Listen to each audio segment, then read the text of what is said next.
Okay, so step one in this process, obviously after taking the tire off and all that stuff, is getting the liner off, which has a bunch of connectors. I don't know, probably like 1, 2, 3, 4, 5, 6, 7, 8, 9, 10, 11, 12, 13, I think. The other one might have had 14. So you have up here, there's like a wing nut that goes on that.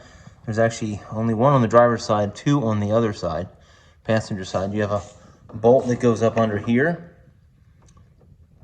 and then a bolt that goes right here, and maybe one other location. And then the rest are these dumb, nope, no, that's a nice one. It's a shame they're all not like that. Are these stupid plastic ones that don't really release themselves. You have to basically pull them out. Maybe some of you have better experience with that, but this is really the biggest pain in the butt, I think, is just getting this thing out. And we have it all out right now. And you'll see when we take it out,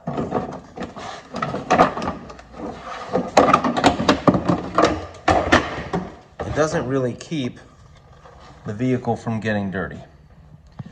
I mean, I don't know really why they're there, maybe for sound deadening or something like that, but that's like still really dirty everywhere. Anyways, just thought I might point that out. All right, so the next step is to take this nut off of the bottom of the shock, and you can leave that in there for now. And if you have a skid plate for it, reassembly does make it a little more difficult, just so you know.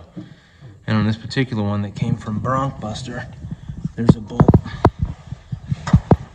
right here that I took out already, which is 15 millimeter, both the nut and the bolt. And then the next step is taking these 3 nuts off the top of the strut tower, or shock tower, whatever you want to call it, on the frame, which is a little bit of a pain in the butt because there's not a whole lot of clearance in there above those things. So this is the area where the strut used to be. So it goes up there and then down into where those holes are. So now we're gonna prepare the new system with the 1-inch spacer on it, which is actually about 1.25 inches. Actually, once measured. So we got to cut off bolts, and I'll get you into that next. Okay, so what we're going to do here is we're going to measure these 1 inch so they won't protrude past this right here, which actually they do a pretty good job of right now, I guess. But this actually will sit further down because, as you can see, this little bump up here matches this little groove right here. So even though it doesn't look like they would protrude right now, they will once it's seated all the way in there. So hopefully that makes sense. So we're going to measure these 1 inch and cut them off with the DeWalt grinder there. And actually we're going to back down some nuts on them first, so to make sure that our threads will be cleaned when we take those off, so we don't have any jumbled threads on the edge from the cutting. So we have cut off these. As you can see, one little clipping right there to match what it needs to right here. Oh, not that way. Nah. Yeah, none of them protrude, so that's good. And they actually don't, you could probably even cut them off more because they don't need to reach through the strut tower. That's what these are going to be for. And then we're going to put these through this. But before we do that, we're actually using the Widowmaker spring compressor to get this loosened up so we can rotate the hat 180 degrees to make it work. And we already took out the little tension pin that's like the guide for these top part of these struts.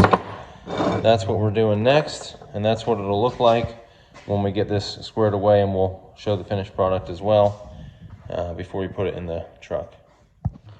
All right, so you're going to take a, let's see, what is that, an 8mm to hold the top of the strut in there so it doesn't twist and twist and twist. And then this is an 18 that goes on the big nut that allows you to loosen up the hat, as you can see here. And then we're going to rotate that. As you can see, we've marked it. Here, watch. We marked it right here. And basically, so this is where it's going to go, and then you're going to have the hole right there that you're going to line it up with. So it's not super hard to line up. It's not like it takes, I mean, it's precision, but it's easy to achieve that precision because basically you're just going from this nut to the hole on the other side.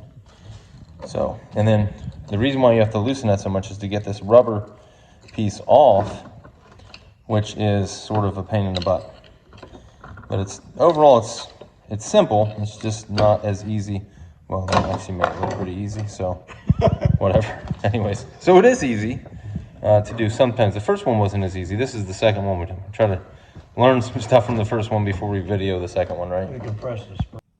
So the next step is reassembly to the vehicle. And what you do is you get these 3 started, right? And then you'll work on getting the bottom put through. But first, before you do that, you want to tighten the front one. So you can leave the other two loosen a little bit just so it can move around. But this moves it all the way up to basically seat itself. So it allowed the alignment to be much better this time. Just with a little bit of effort, you know, we were able to put the bottom bolt and nut on.